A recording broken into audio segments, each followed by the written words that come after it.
No end in sight for a war in Gaza, for inflation, and despite it all, for strong markets. This is Bloomberg Wall Street Week. I'm David Weston. This week, we'll talk with Richard Haass of Centerview Partners on the uncertain path for U.S. foreign policy in an uncertain world. To be a great power, you need to be predictable and reliable. And right now, I'm not sure that's consistent with the reality of American politics. And with Bob Steele of Perella Weinberg on the global surge in infrastructure investing. There's a special role for the private sector that I believe can do, in many cases, a better job of organizing, executing, planning, and delivering on the ambition that government has outlined.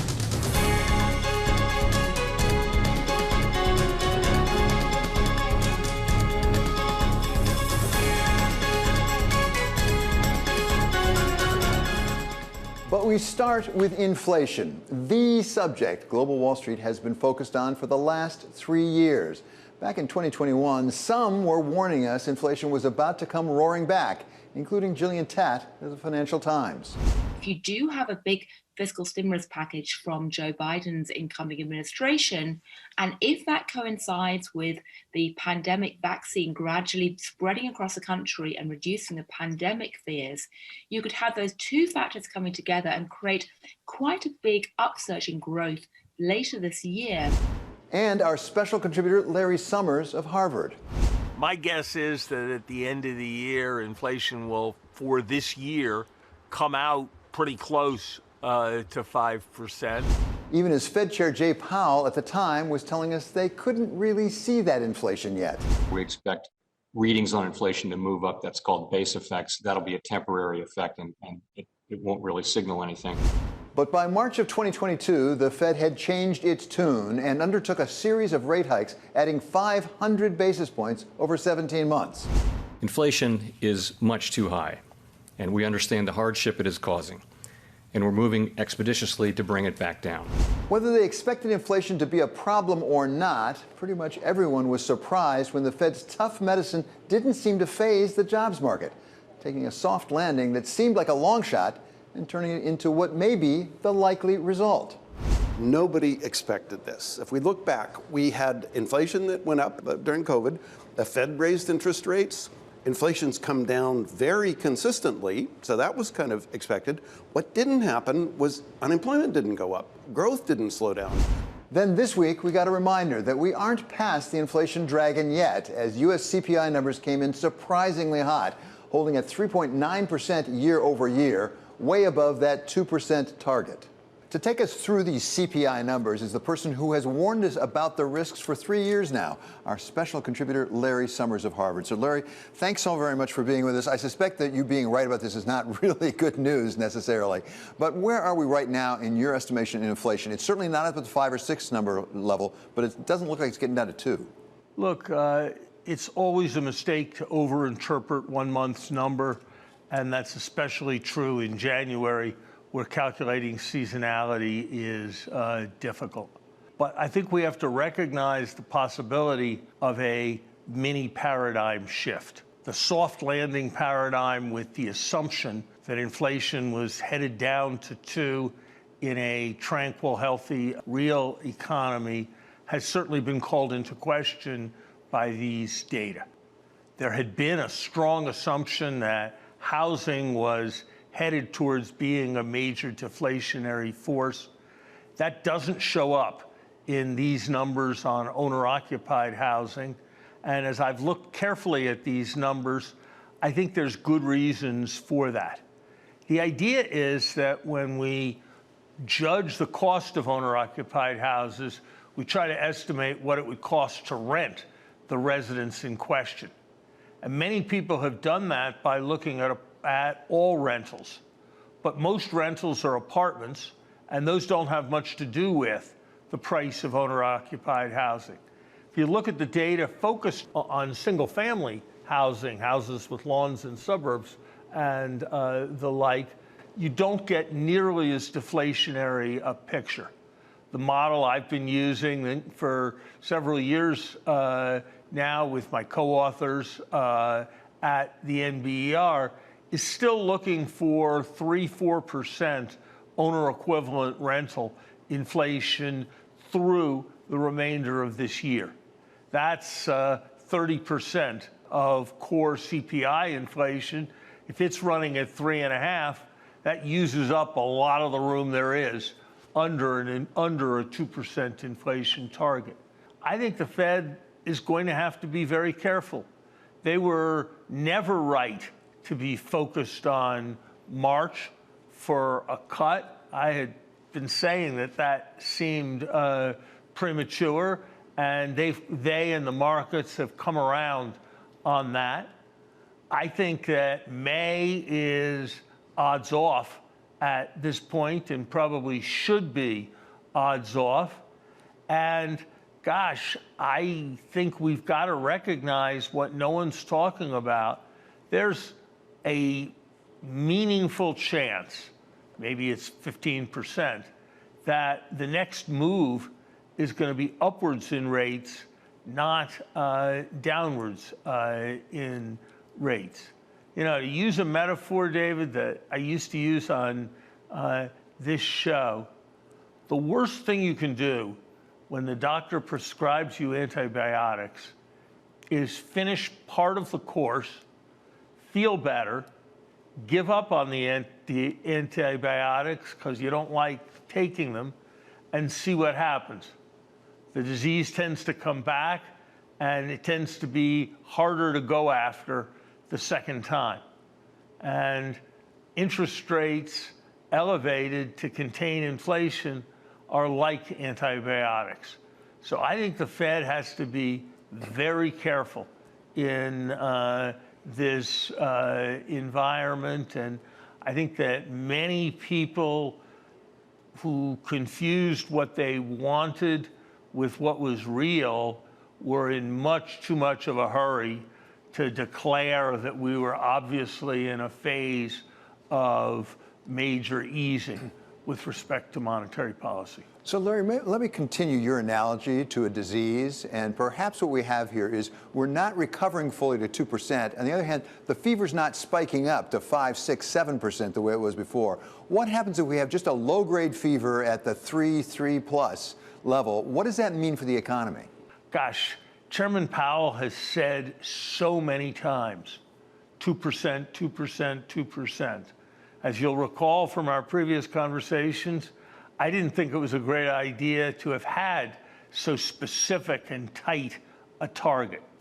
But we've had one, and we've set it, and we've repeated it a large number of times.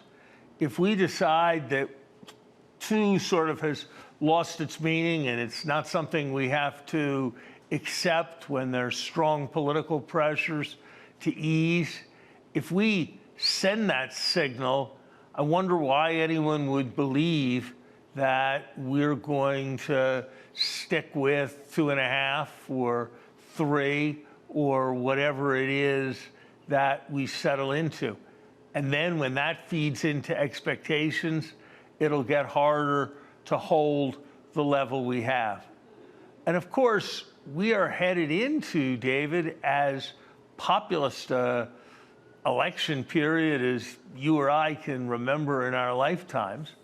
And we usually think of the Fed as a bulwark against populism, not as a reinforcer of populist pressures. Let's continue on the subject of that populist election, as you call it, and specifically with respect to fiscal policy. You and I have talked before about the deficit and the debt that is mounting here. I know you've just helped launch something new called the Tax Reform Project. And in the introduction to that, you talk about that issue of the debt and the deficit, but it's somewhat of a new approach. There are a lot of people who have tax policies, but we haven't heard from the practitioners. Yeah, so I'm supporting my former student and wonderful colleague, Natasha Sarin, at the Yale Law School, who's the driving force. She's focused on IRS reform, and we're focused on IRS reform just to enforce the tax law we have. And there was important new research showing that, from the IRS, showing that if we're able to carry through on the $80 billion program that was part of President Biden's Recovery Act, that can pay off 10 to 1 in $850 billion of revenue collections, in addition to making our tax code fairer. And that's where tax reform discussions should start. And finally, Larry, there's a lot of talk about commercial real estate, particularly in the office space area. Obviously, the increased interest rates and failure to return to the office on some parts is really putting pressure on the valuations. So clearly, there are some people who are hurting because of the reduced valuations. But my question is it a matter of individual banks, for that matter, as well as owners being hurt, or is there a potential for a more systemic problem here with commercial real estate? I think that this is something that our central bank is right to be looking at, and right to be looking at with an awareness that almost always in the past we have acted too slowly to force banks to stop distributing capital, to force banks to raise new capital where that's appropriate, to force banks to fortify liquidity. I think it would be much more productive for our central bank to be focused on the question of real estate portfolios in the banks they supervise and what the genuine value and creditworthiness of those assets is. I think that would be a much more productive focus for the Fed than some of the more abstract and politically driven arguments about various kinds of capital charges on the largest banks. The second set of arguments is an important one to have, but I think it's less urgent than the first. Okay, Larry, thank you so very much for joining us again. That's our special contributor here on Wall Street Week. He is Larry Summers of Harvard. Coming up, we'll take a look at how the markets responded to those CPI numbers with Lisa Erickson of U.S. Bank Wealth Management. That's next on Wall Street Week on Bloomberg.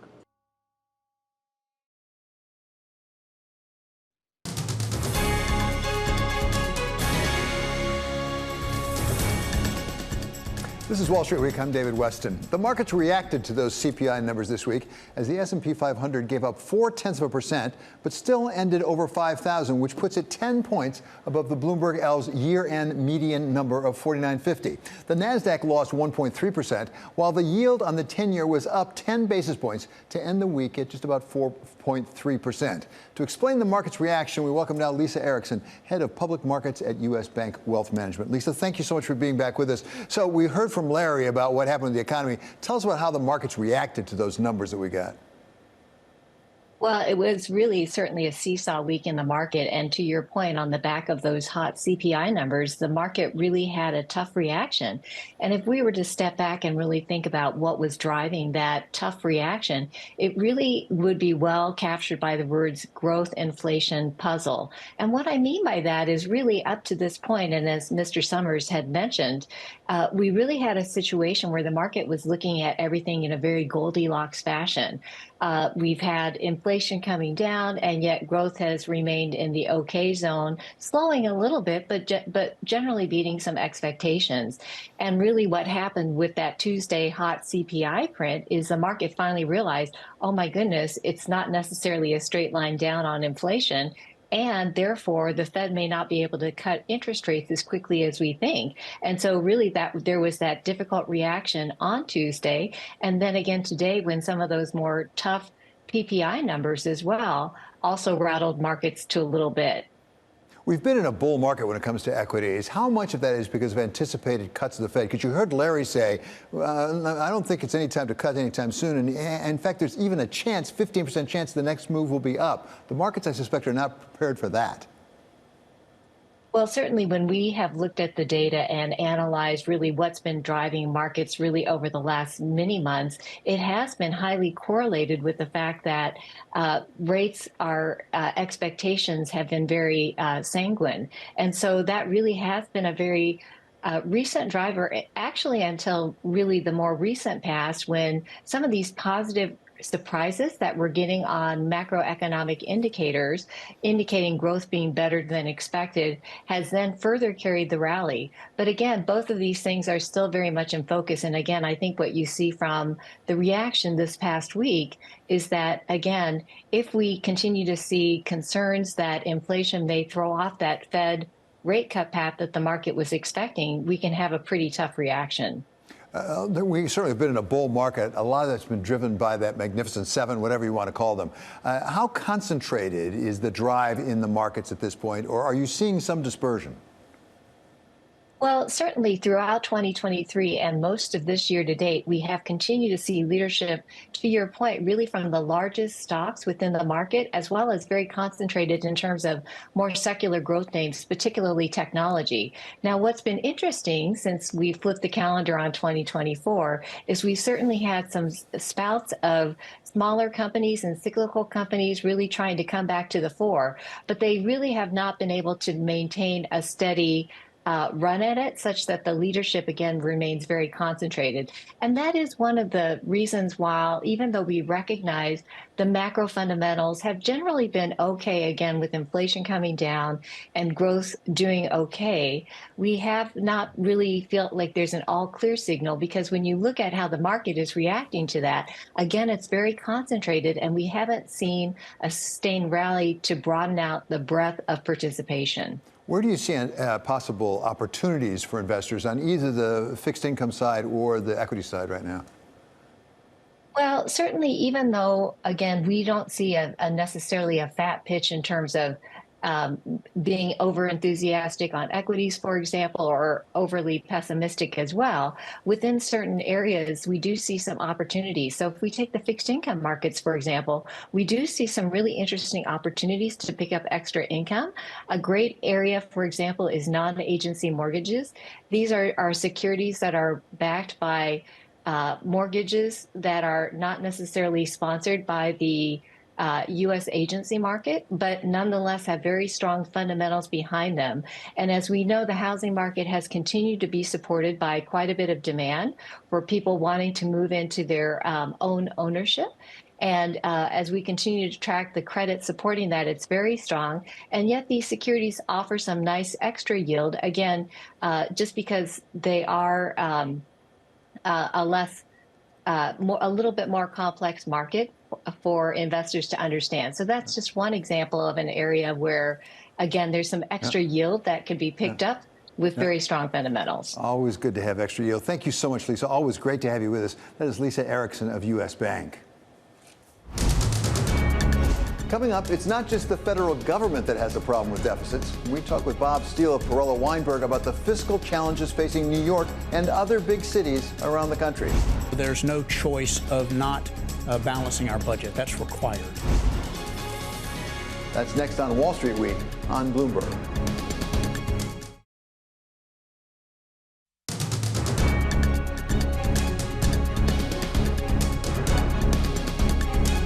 This is Wall Street Week. I'm David Weston. Cities around the country are facing new fiscal challenges as the cost of accommodating a flood of immigrants comes on top of other costs that were already rising.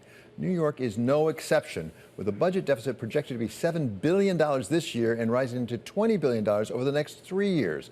One of those trying to help Mayor Adams and his financial teams deal with these issues is Bob Steele. He's Vice Chairman of Perella Weinberg. Bob, welcome back. It's great to have you. Great to be here, David, and thanks for having me. You know wherever you speak. You served as a deputy mayor under Mike Bloomberg, the owner of Bloomberg LP. Where are we right now in the budget deficit? Why do we have this big hole? Well, let's go back and think about this together, David, how we got here. We have two issues the way I would think about it.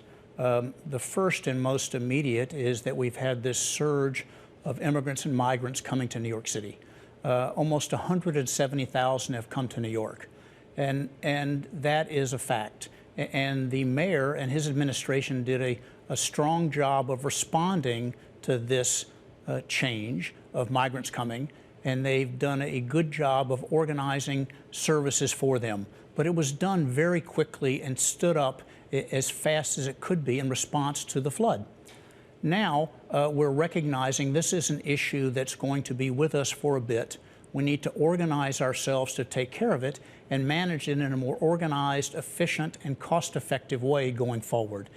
The issue of the migrants is probably half of the described 7 billion-ish problem that we're dealing with, so roughly half.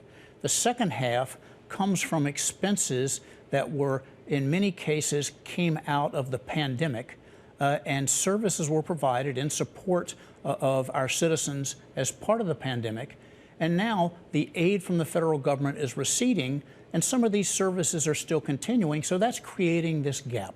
So those are the two issues, and Mayor Adams asked for a group of us, there are about a handful, were people that worked in city government, worked in the budget office, come from labor, come from business, organized in part by the New York City Partnership to work with his budget office to figure out ways we can make suggestions. But those are the two issues that we're thinking about. Bob, you were responsible for economic development, right, as deputy mayor under Mike Bloomberg. Is there a possibility this is a timing issue? And by that I mean this. Economists tell us that overall economic growth is driven in part by the number of workers. These migrants that have come in have the potential to be workers to add to the economy. Is it possible that over time it actually could be a help to the New York economy? David, I think you really hit the nail on the head. That basically, our city New York has an amazing history for over 400 years. We all know that immigrants have been the foundation of New York City. We also know from economists that immigrants are a special active ingredient to the economy of New York. Immigrants start new businesses, they're more creative, they work longer hours. So over time, these new Yorkers will be an asset. But it is a shock to us currently to organize the processes and the services for them and to get them their foot on that first rung of the ladder so they can start to be contributors to the New York economy. Bob, talk about the other half of the problem as you described it, which is the buildup of some costs for good and sufficient reason when there was money coming in for the federal government tied to COVID that now we no longer have. It's always hard to cut. You know that, I know that in business. It's not easy to cut. It's a lot easier to expand. How realistic is it politically to make the sort of cuts that need to be made? Well, we're going to have to. So there's no choice of not balancing our budget. That's required. So we're on the mission to solve that puzzle of balancing the budget. You're correct that costs are always difficult to take out. I think, too, David, that in this situation, the amount of costs that we have to take out are higher than a normal recession or a normal impact. So it's really important. We can't solve these by reducing by 5% across all the different agencies. We're going to have to be quite strategic about what areas can we reduce and what areas really just have to stay as they are. You know, people have expectations for New York. We're a class of one in terms of world-class cities. People expect New York to be safe, clean, and provide a certain level of services. So we're going to have to be very careful in how we organize the reductions that we're going to have to do. And it can't be done across the board in a uniform way. But instead, this is where the budget director and the mayor's administration, I think, have the right idea. But it's a balance. And, you know, we have the city council who has a point of view. We have the administration that has a point of view. And we have Albany, the governor, and the legislatures in Albany that have a point of view. And so balancing the different perspectives of all these people is really the challenging puzzle that we're trying to help solve. Bob, thanks so much. That's really helpful. Bob Steele is going to be staying with us as we turn to the global push for infrastructure investment. That's next on Wall Street Week on Bloomberg.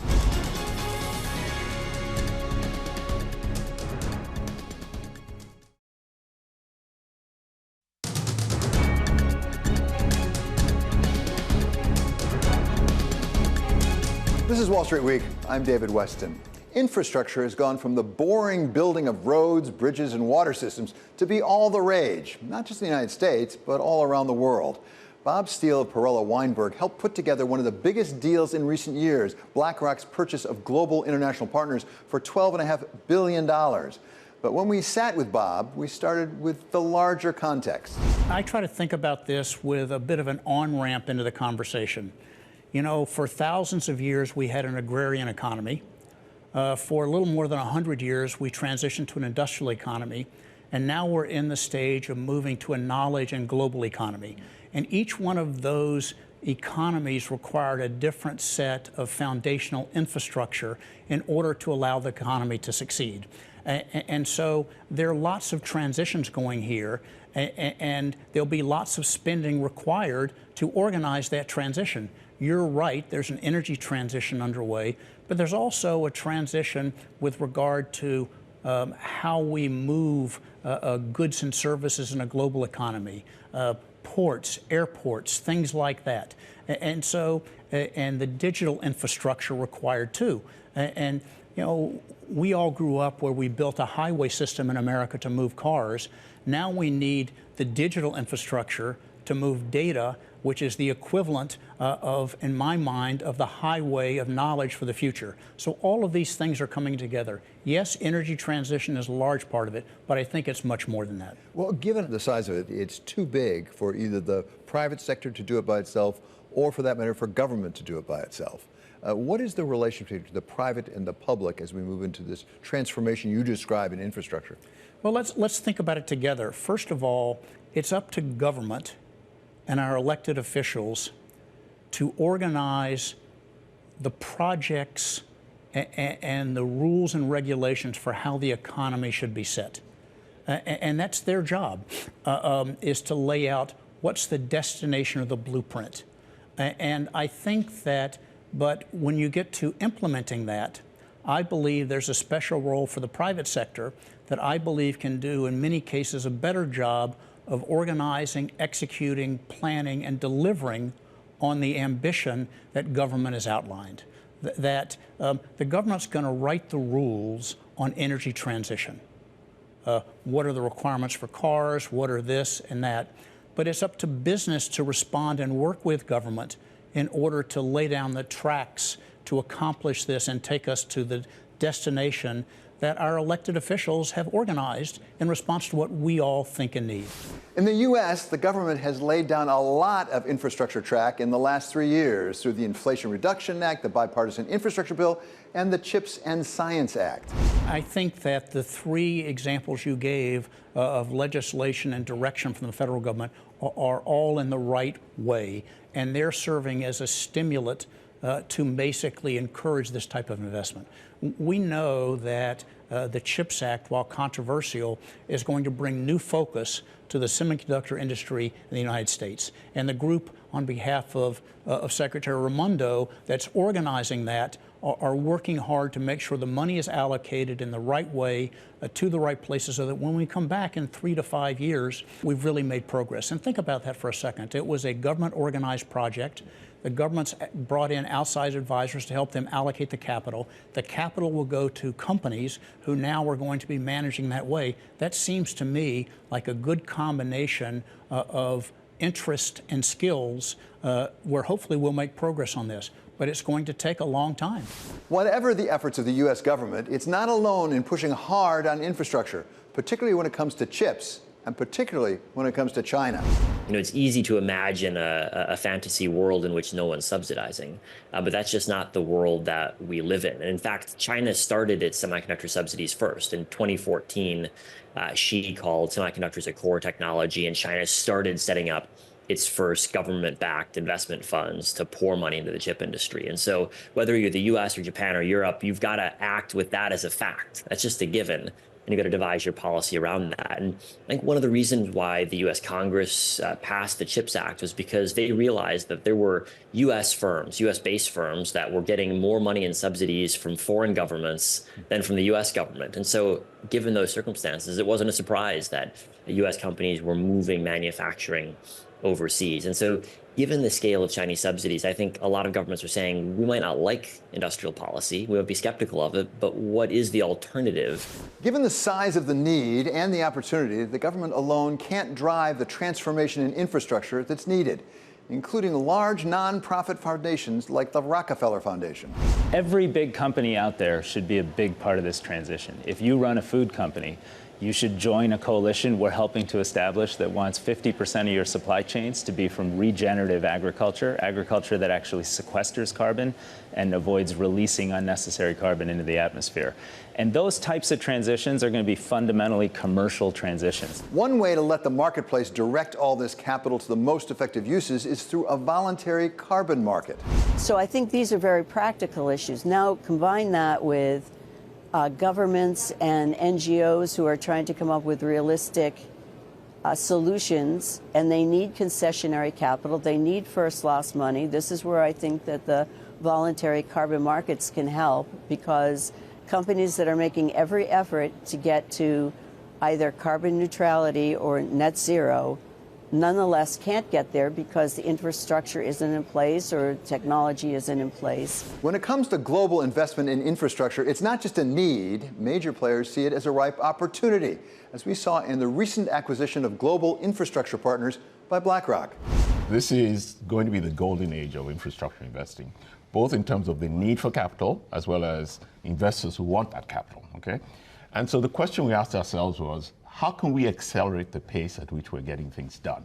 Investing in new assets, as well as getting pension funds, wealth funds, asset managers to give us additional capital. And so if you look at the marriage between ourselves and BlackRock, Rob Kavito said it was 1 + 1 = 4.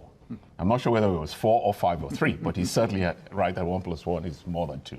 As Larry said, perfect mirror images of each other. They have a great infrastructure business, but very complementary with ours. We do large cap transactions, they do mid cap transactions. They have a terrific infrastructure debt business. It's primarily investment grade. Ours is primarily below investment grade. They have an infrastructure solutions business, which we don't have. So you put these two businesses together. We can go to governments, we can go to companies, large, small, medium-sized, and offer them an integrated solution. The conversation you had with Larry and Bayou highlighted this idea. Our firm was the advisor, one of the advisors on that transaction, and I think what you're seeing and what Larry and Bayou talked about was that there's a global demand for capital, private capital, to go with government capital in order to organize these large and important products. And now, David, the scale of these projects is so large, so they're just a small handful of firms that can provide the capital, of which the combined BlackRock GIP combination will be one of the leaders. But there's different types of capital. The way I think about it is the government can provide some of the foundational capital to size the risk so that it's appropriate for private capital to come in. Some of these projects are so big and they're subject to change by the population and by legislators and regulators. That's not the right risk for private people to underwrite. That should be underwritten by government. And then private capital should come in to work with the projects once they're defined, and that's what the infrastructure investors have been able to accomplish. And so providing the private capital, and I think also private capital speaks to the issue you were just talking about, is where do you get the discipline to manage the projects well, to make the hard decisions and allocate capital in the right way? I think that when private capital is part of the equation, that brings that skill to the table and ensures that the project turns out in a better, more efficient, more focused fashion than if it were just a government project. And that GIP expertise in putting together and running big projects was an important part of what BlackRock saw when it made its $12.5 billion investment. They invest in major and larger projects than we did in infrastructure, like Gatwick Airport and Sydney Airport. But they're particularly superb in the operational efficiencies of these investments. They improve the quality of service.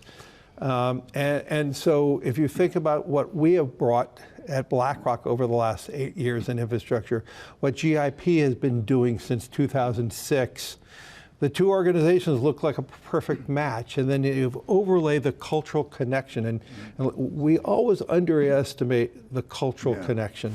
Though GIP, now combined with BlackRock, is one of the biggest global infrastructure players, it is far from the only one.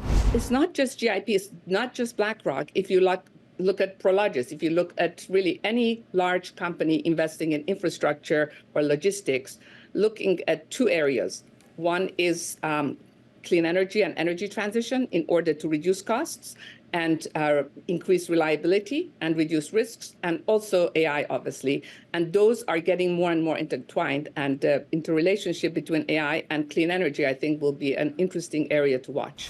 When we're talking the trillions of dollars that will be needed for infrastructure investment around the world, you simply can't get there without major roles for the private sector and for the markets. I trust the marketplace and business on behalf of the marketplace with their ambitions to organize how to pursue the path. And so that'll be the idea. We know that we have an issue with greenhouse gases, and we know we have an issue with the carbon aspect of the economy. Now, as I said when I started, there were 100 years of the industrialization of America, and the driving energy form came from hydrocarbons, and that was successful. It lowered the price of energy, and we know low energy prices and energy availability are very progressive, positive aspects for growing the economy. And we became connected to that form of energy, and it accomplished a lot of great things. Now we're at a point we recognize that's not the right path for the future. So we're going to pivot. We know the large generators of greenhouse gases. We know it's transportation. We know it's heating. We know it's industrial. We know all the different things that are, and we're going to have to make adjustments to each one of those things by public policy. And then I think the marketplace can respond by helping to organize it in the right way. Coming up, wars in Ukraine and Gaza, military pressure from China. Whoever wins the White House in November, they will face a range of challenges and opportunities. We go through them with Richard Haass of Centerview Partners. Our ability to set a model that the rest of the world respects, that's questionable. That's next on Wall Street Week on Bloomberg.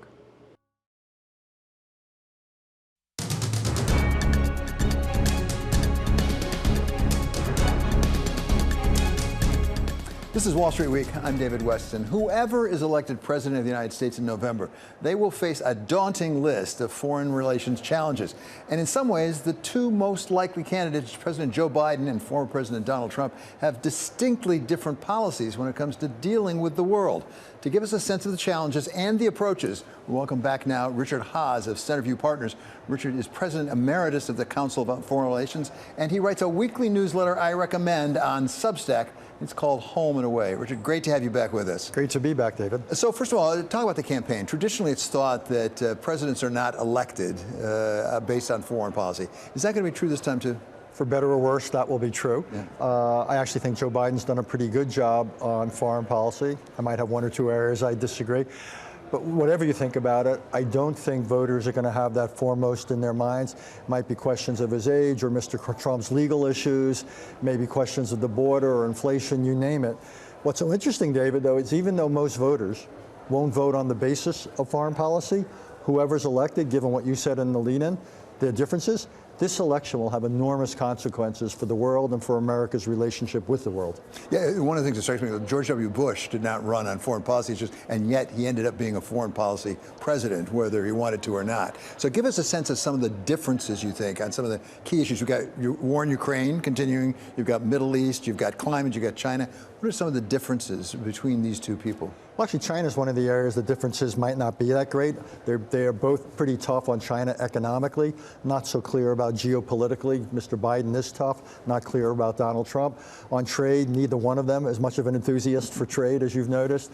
Both wanted to get out of Afghanistan, but that probably ends most of the similarities. Ukraine, obviously.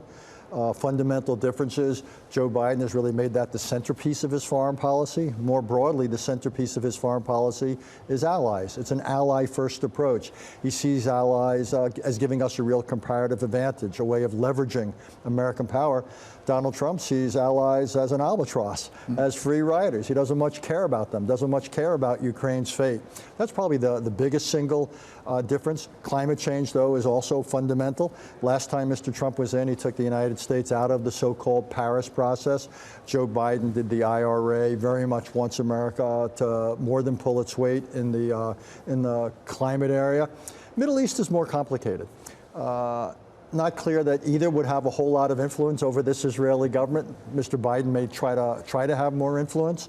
Not clear, though, that it's leading to much. When Mr. Trump was president, he wasn't much interested in the Palestinian issue. Joe Biden, however, is. Big difference there. Iran, neither one is quite sure what to do. Iran is getting closer to nuclear weapons capability. Donald Trump, some would argue, helped pave the way to that by pulling the United States out of the nuclear agreement. Joe Biden wanted to get the United States back in. It didn't work. Either way, who's ever elected, he's going to have to deal with an Iran that's probably on the so-called threshold of a nuclear agreement. Plus, you make a really good point more broadly. You don't know what's going to happen.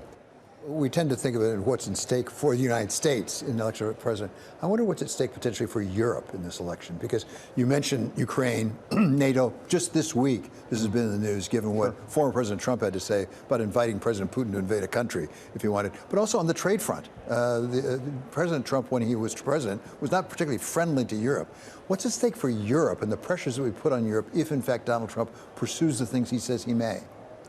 Big differences, and I think one of the reasons Europe is now so focused, almost obsessed with our politics. Donald Trump represents potentially a fundamental departure. NATO, American commitment to Europe, has really been the mainstay of our relationship with the world for, what, 3/4 of a century. It is not clear that Donald Trump values that. Not clear that he would continue to support it. And he doesn't have to pull the United States out of NATO formally in order to essentially undermine the value of the commitment. If Joe Biden's elected, you know it's going to pretty much continue. But I think a fundamental question mark over America's commitment, not just to Ukraine, but to Europe across the board. Indeed, one of the things going on in Europe now, David, is how do they prepare for this possibility, either if Trump were elected, or even if he's not, if Congress begins to get in the way of, like they are in the case of Ukraine. So really interesting conversations are taking place in Europe about how they become either less dependent on the United States, more self-reliant, or some combination of the two. One of the things you've talked about and written about for years, is the connection between domestic strength and our position in the world. You wrote a book on the subject, actually, a fascinating book. What about the choice between these two individuals and strength at home? I mean, on the one hand, it doesn't look like either one of them wants to address the deficit and the debt. Right. On the other hand, Donald Trump wants to have a lot more fossil fuels. Joe Biden doesn't. Well, under Joe Biden, interestingly enough, we are the largest fossil fuel producer, oil and gas producer in the world. But I think it is true, to use the title, of foreign policy does begin at home. It doesn't end there. As I once pointed out in a conversation with Mr. Trump, but it does begin there. I think either one of them potentially faces political dysfunction. That's why the elections this fall matter, not just the presidential election. I assume there's going to be a Republican Senate. How the House goes could have a really big impact on the ability of, say, a Joe Biden to govern if he were to be reelected. You mentioned the deficit and the debt. I don't see either side with real enthusiasm to address entitlements. Can't do anything about interest on the debt. People are uncomfortable dealing with taxes and so forth. Discretionary domestic spending is too small to have a real impact. So one assumes that our debt is going to climb. The only question is how fast under either. There's questions of immigration. There's questions of public education. There'll be real differences domestically, and I think, our ability to set a model that the rest of the world respects, that's questionable. Our ability to get things done, that's really questionable, and that will undermine American foreign policy if we don't have the resources, we don't have the necessary continuity to be a great power. You need to be predictable and reliable, and right now I'm not sure that's consistent with the reality of American politics. Richard, it's such a treat having you on Wall Street Week, always. Thank you so much. That's Richard Haass of Centerview Partners. Coming up, when winning a battle may be worse than losing it. That's next on Wall Street Week on Bloomberg.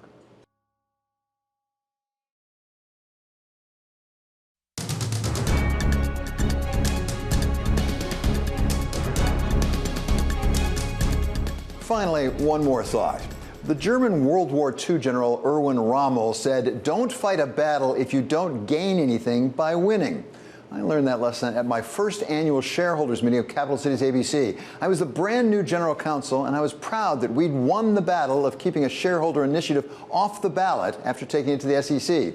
As I sat in front of hundreds of shareholders on the dais with the chairman, CEO, and CFO, I watched in dismay as person after person stood up and told us we should be ashamed for not putting their idea on the ballot for the meeting. And every one of those shareholders wore a nun's habit or a priest's collar. It turned out that the initiatives had come from a group of Roman Catholics, and my chairman and CEO were devout Catholics. As we walked off that stage, the CEO said to me quietly but firmly, "Make this go away," which, of course, I did. This week, we had more than one example of people fighting battles with questionable results, even if they win. Farmers from the United States to India to Spain are up in arms about higher costs on climate regulations, with the most militant in France, where they shut down the capital. We share the goals, for example, the protection of nature, because we all live in nature and with nature, and the best ambassadors for nature are the farmers themselves. And important is for us that we find common solutions. But it's not clear what farmers will gain, given what climate change is doing to their livelihood. If you take, for example, the western United States, everything west of my house in Colorado, the combination of specialty products, so a portfolio of different types of products, which are having different price and supply and demand dynamics, exacerbated, of course, by terrible drought conditions, unevenly distributed across the entire western United States. The story there is of a net decline of net farm income on a consolidated basis. We've known all about Elon Musk's odd battle with Bob Iger for not advertising on X. But then again, Bob may now be picking his own battle with an important partner of his. Reports are that the NFL is none too pleased with plans for ESPN to form a joint sports streaming service with Fox and Warner Brothers Discovery, something put together in secret at the same time that reported the NFL was considering an investment in ESPN. It is certainly an unusual situation. They haven't decided who's going to manage it yet, but you can imagine there'll be fights over control and payments and strategy and things like that. Of course, the most renowned picker of battles may be our former president, Donald Trump, who has made no secret of his skepticism about NATO. This week, the former president raised the decibel level by taking on pretty much all of NATO, saying he told at least one NATO member that he would welcome President Putin's attacking them if they didn't meet their commitments for defense spending. I said, you got to pay up.